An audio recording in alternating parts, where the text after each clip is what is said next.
दूर किसी जंगल में कालू कौवा अपनी पत्नी गोरी कौवी के साथ रहता था। अभी कुछ ही दिन पहले गोरी कौवी ने 2 अंडे दिए थे। अंडों को देखकर कालू कौवा तो बहुत खुश था, क्योंकि वो दोनों अंडों से बेटे बाहर आने का बेसब्री से इंतजार कर रहा था। गोरी, मुझसे तो अब और इंतजार नहीं हो रहा। इन अंडों से कब निकलेंगे मेरे बेटे? अब मुझसे तो नहीं रहा जा रहा। कालू जी, ये आप क्या कह रहे हो? आपको कैसे पता कि हमारे अंडों से बेटे ही निकलेंगे? बेटियां भी तो हो सकती है। गोरी, आप देख लेना, हमारे अंडों से तो बेटे ही निकलेंगे। आप हमारे अंडों का जान से भी ज्यादा ध्यान रखना। आप घर पर ही रहना, मैं आपके लिए पौष्टिक भोजन लेकर आता हूँ। ऐसा कहकर कालू कौवा गोरी के लिए भोजन लेने चला जाता है। कालू कौवा को रास्ते में जो भी पक्षी मिलता वो उससे यही बातें करता। रोकी मेरे भाई, मेरी पत्नी ने 2 अंडे दिए हैं। अब देखना, कुछ दिन बाद मेरे भी घर में 2-2 बेटे होंगे। कालू भैया, ये तो बहुत खुशी की बात है, लेकिन आपको ये कैसे पता चला कि आपको 2 बेटे ही होंगे? बेटी भी तो हो सकती है। नहीं नहीं चिड़िया, मुझे सब पता है। हमारे अंडों से तो बेटे ही निकलेंगे, और वो भी 2 बेटे। कालू, मेरी पत्नी ने भी अंडा दिया है, लेकिन मैं तो चाहता हूँ मेरी एक प्यारी सी बेटी हो। ठीक है भाई, तुम कर लेना बेटी। अब मैं तो चलता हूँ, गोरी मेरा इंतजार कर रही होगी। फिर कालू कौवा ताजा ताजा फल लेकर अपने घर चला जाता है। ऐसे ही कुछ दिन गुजर जाते हैं। कालू जी, ये देखो, हमारे अंडे से हमारा कितना प्यारा बेटा निकला है। देखा गोरी, मैंने कहा था ना कि हमारे अंडे से बेटा ही निकलेगा। देखो, हमारा एक बेटा तो आ गया बाहर। हाँ हाँ कालू जी, आपने तो एकदम सच कहा था, परंतु अभी भी हमारे एक अंडे से बच्चा नहीं निकला है। हाँ हाँ गोरी, तब तक मैं अपने बेटे के लिए नरम नरम भोजन लेकर आता हूँ। ऐसा कहकर कालू कौवा भोजन लेने चला जाता है, लेकिन जब कालू भोजन लेकर वापस आता है तब तक उसके दूसरे अंडे से भी बच्चा बाहर आ गया था। देखो कालू जी, कितनी प्यारी बेटी हुई है हमारी, बिल्कुल मुझ पर गई है। ये क्या बोल रही हो गोरी? हमारे अंडे से बेटी कैसे हो सकती है? आपको तो पता है ना, मुझे तो बेटा ही चाहिए था। कालू जी, ये आप कैसी बातें कर रहे हो? आपको तो खुश होना चाहिए कि भगवान ने बेटा और बेटी दोनों दिए हैं हमें। कालू कौवा तो अपनी बेटी के जन्म पर जरा भी खुश नहीं हुआ, और वो बस अपने बेटे से ही प्यार करता। मेरे बेटे, ये खा लो नरम नरम फल, मैं सिर्फ तुम्हारे लिए लेकर आया हूँ। कालू जी, थोड़ा सा फल हमारी बेटी को भी खिला दीजिए, आखिरकार वो भी तो आपकी बेटी ही है। नहीं गोरी, मैं इसको भोजन नहीं खिलाऊंगा। मैं तो सिर्फ अपने बेटे को ही भोजन खिलाऊंगा। आप ही खिलाओ इस मनहूस को।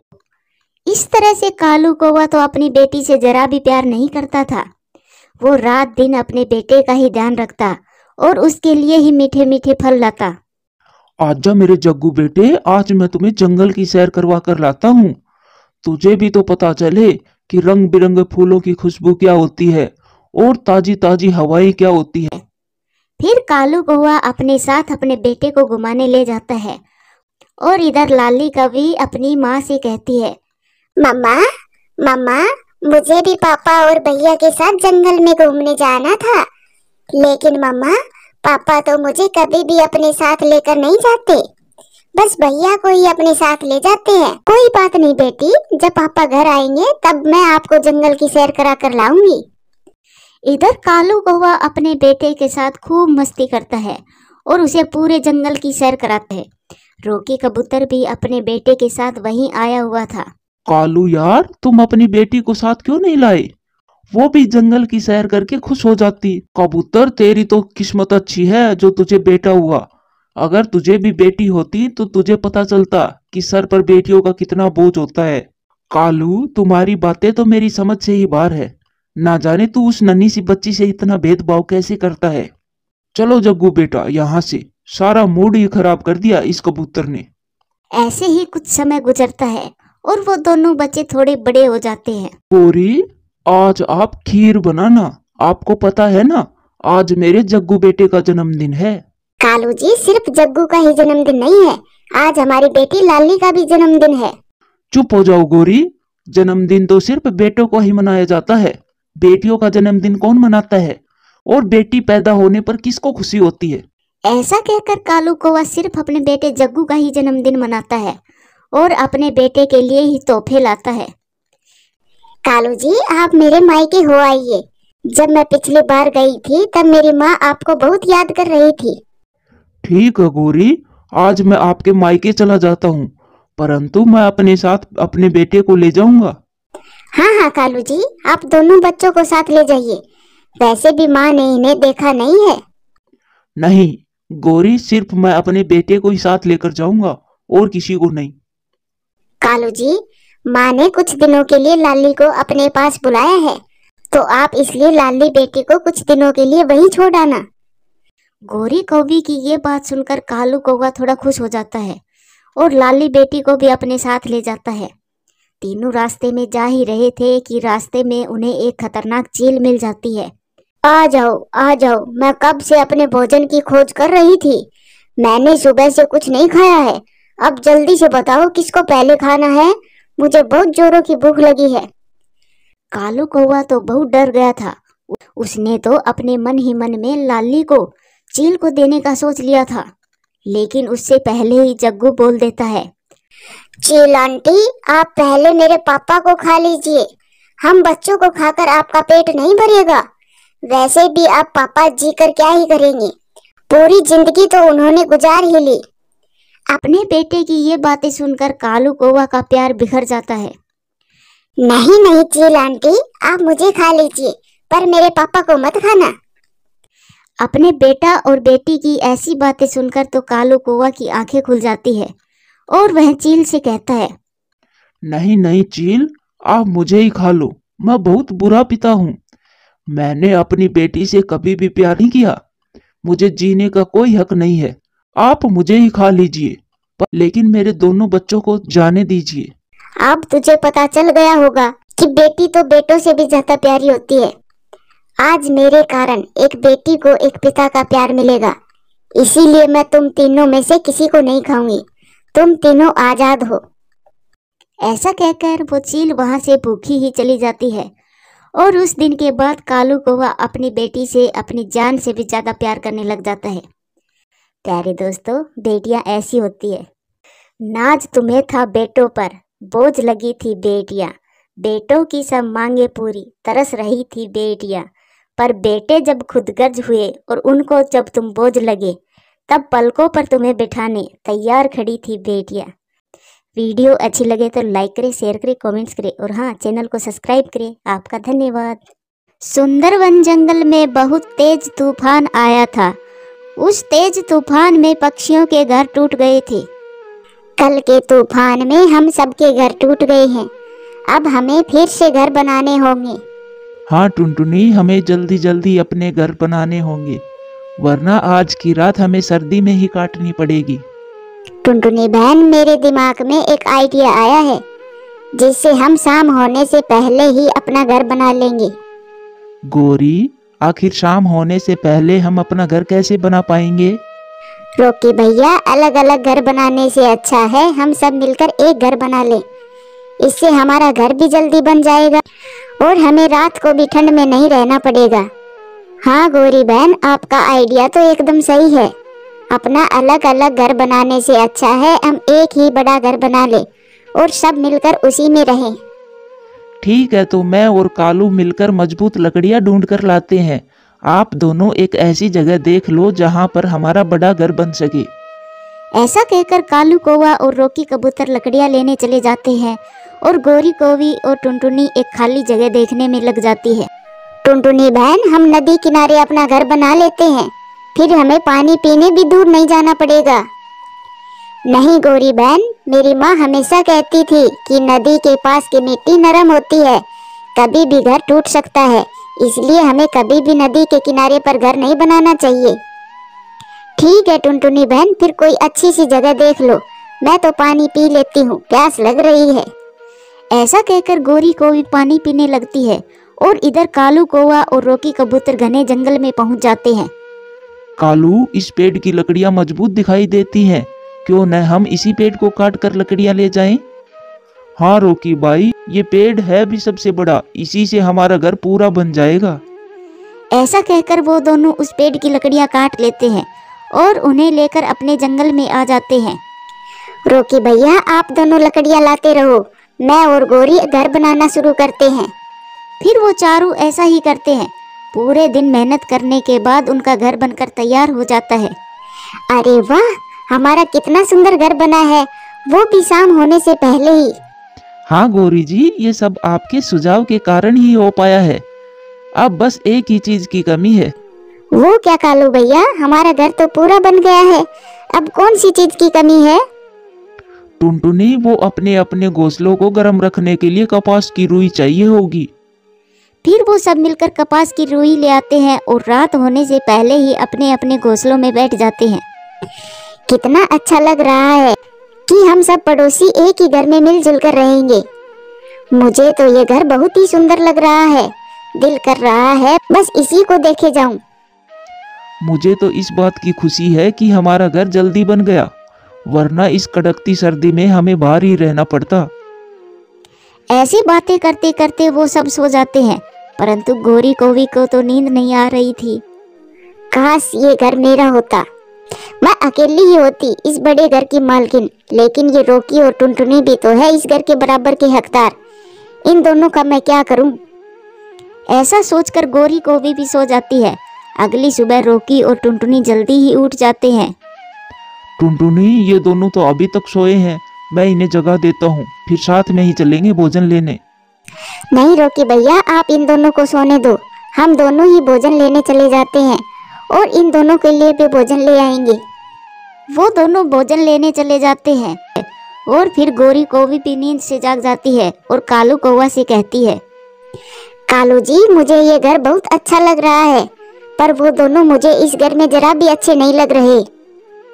गौरी, एक साथ एक घर में रहने का सुझाव तो आपका ही था, फिर अब ऐसा क्यों बोल रही हो?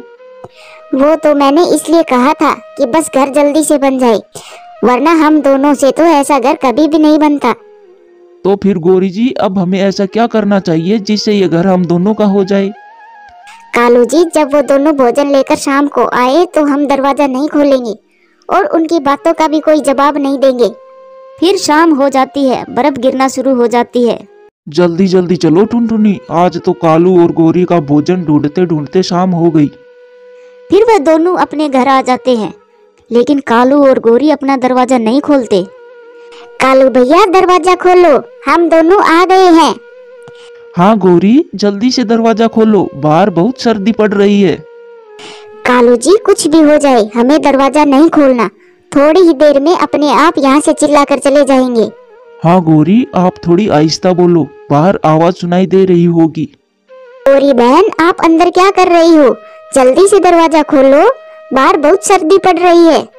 टुनटुनी, अब आप चुप हो जाइए, ये दोनों दरवाजा नहीं खोलेंगे क्योंकि इन दोनों ने इस घर पर कब्जा कर लिया है। ओके भैया, अब इस सर्दी में हम कहाँ जाएंगे? टुन्नी, मैं पत्तों का घर बनाना जानता हूँ, बचपन में मेरी माँ ने सिखाया था। आज की रात हम पत्तों के घर में गुजार लेंगे और सुबह सबसे पहले कालू और गौरी का हिसाब किताब करूंगा। ठीक है रोकी भैया, मैं आपको पत्ते लाकर देती रहूंगी, आप जल्दी से घर बनाना शुरू कर दे।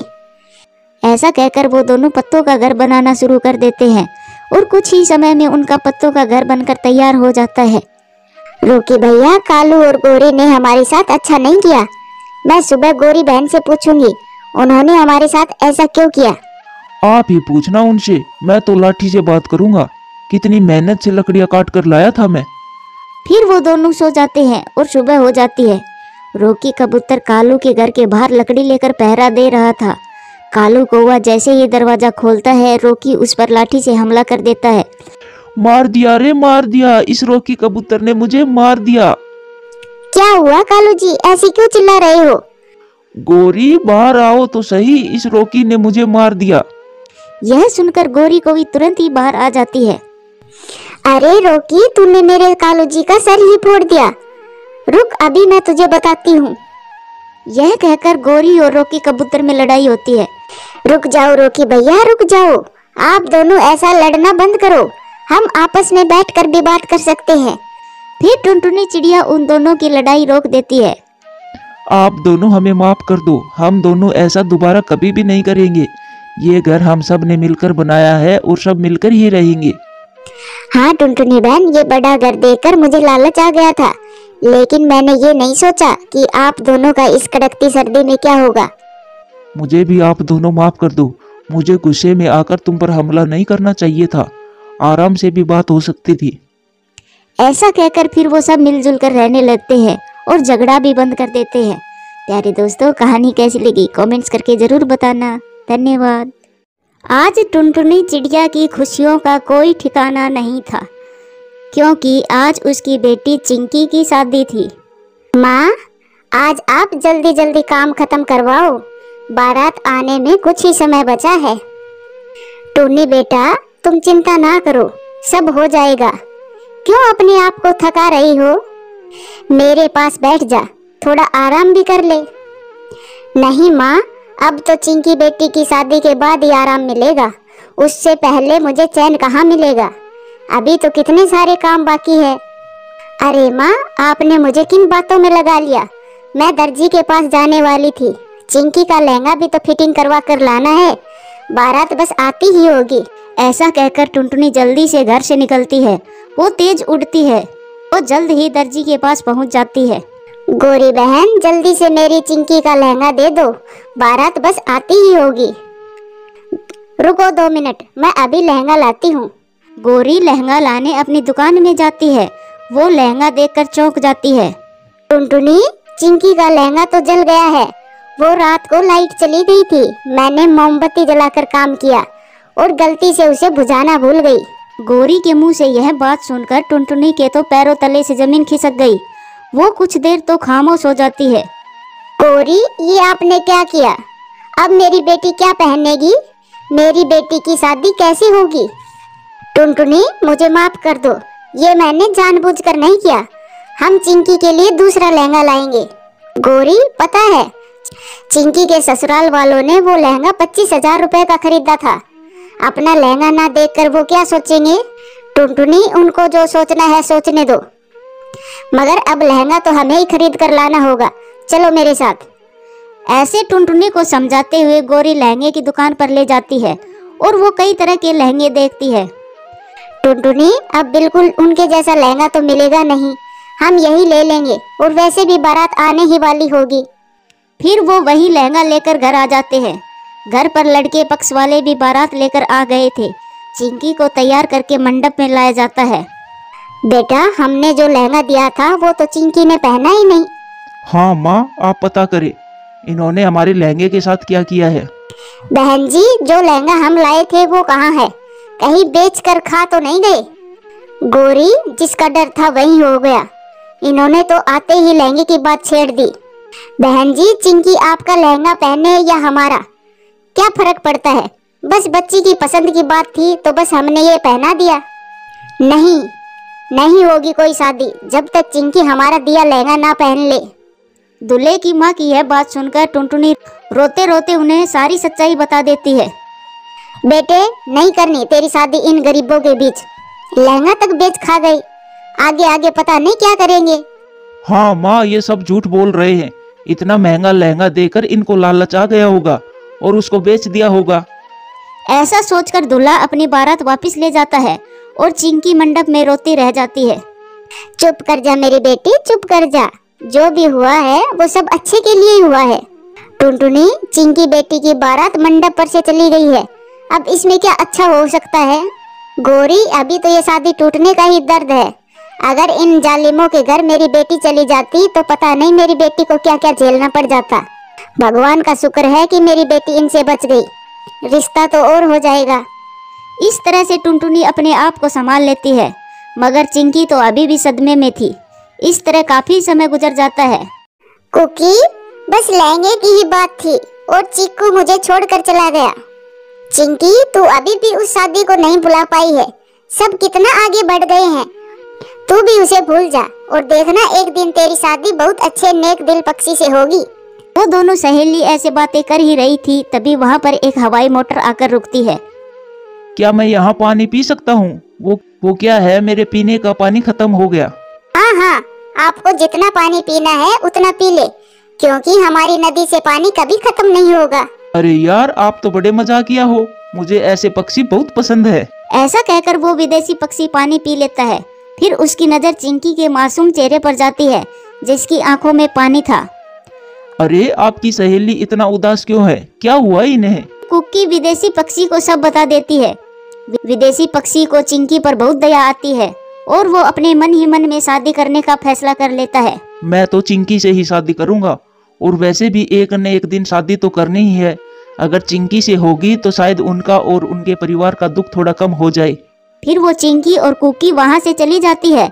अगले दिन वो विदेशी पक्षी चिंकी के घर आ जाता है। अरे आप तो वही हवाई मोटर वाले हो जो सुबह नदी पर मिले थे। चिंकी बेटी, आप इन्हें जानती हो? हाँ माँ, ये सुबह नदी पर मिले थे। टुनटुनी, हम आपकी बेटी का रिश्ता मांगने आए हैं। मेरे बेटे को आपकी बेटी बहुत पसंद आई। ये बात सुनकर चिंकी चौंक जाती है। बहन जी, मैं अपनी बेटी की शादी अपने जैसे गरीब परिवार में करूंगी, ना कि अपने से ज्यादा अमीर परिवार में। हम एक बार धोखा खा चुके हैं, अब फिर से वही गलती नहीं दोहराना चाहेंगे। देखिए बहन जी, जो आपके साथ हुआ वो बहुत गलत हुआ, लेकिन हम उनके जैसे बिल्कुल भी नहीं है जो एक छोटी सी बात के लिए बारात वापस लेकर चले जाएं। वो लोग भी पहले बहुत अच्छे थे, लेकिन एक टाइम पर सारी हदें पार कर दी और मेरी बेटी को मंडप पर छोड़कर चले गए। अब मुझे अमीर पक्षियों से बहुत डर लगता है। अब कृपा करके आप चले जाएं यहाँ से। हमें माफ कर दो, हमें रिश्ता नहीं करना। टुनटुनी की ऐसी बातें सुनकर वो दोनों वहाँ से चले जाते हैं। लेकिन विदेशी पक्षी तो कुछ भी करके चिंकी से शादी करना चाहता था। वो गोरी कोवी को साथ लेकर फिर से टुनटुनी के घर आ जाता है। टुनटुनी, ये जरूरी तो नहीं जो चिंकी के साथ पहले हुआ वो फिर से हो, इसीलिए मैं तो कहती हूँ कि आप ये रिश्ता ले ले। रोकी कबूतर बहुत अच्छा है। गोरी बहन, आपने तो सब कुछ अपनी आंखों से देखा था, फिर मैं ये अमीर घर का रिश्ता कैसे लूं? ये तो उनसे भी ज्यादा पैसे वाले हैं। हाँ टुन्नी, सब देखा मैंने और अब भी देख रही हूँ। मुझे इनकी आंखों में सच्चाई दिखती है। और तुम ही सोचो, चिंकी की किस्मत से ज्यादा उसे कुछ नहीं मिलेगा। फिर टुनटुनी गोरी की बात सुनकर शादी के लिए मान जाती है। देखे बेटा, मेरी चिंकी पहले ही शादी टूटने का दुख सहन कर चुकी है। आप ऐसा कभी मत करना, मेरी बस यही विनती है आपसे। नहीं आंटी, आप मुझ पर पूरा विश्वास करें, मैं ऐसा कभी नहीं करूंगा। चिंकी को हमेशा खुश रखूंगा। फिर रोकी की शादी चिंकी से धूमधाम से हो जाती है। चिंकी की शादी अच्छे से हो जाने पर टुनटुनी चिड़िया बहुत खुश थी। मेरा सपना पूरा हुआ, आखिर मेरी बेटी की शादी अच्छे से हो गई। प्यारे दोस्तों, वीडियो अच्छी लगे तो लाइक करें, शेयर करें, कमेंट्स करें और हाँ, चैनल को सब्सक्राइब करें। धन्यवाद।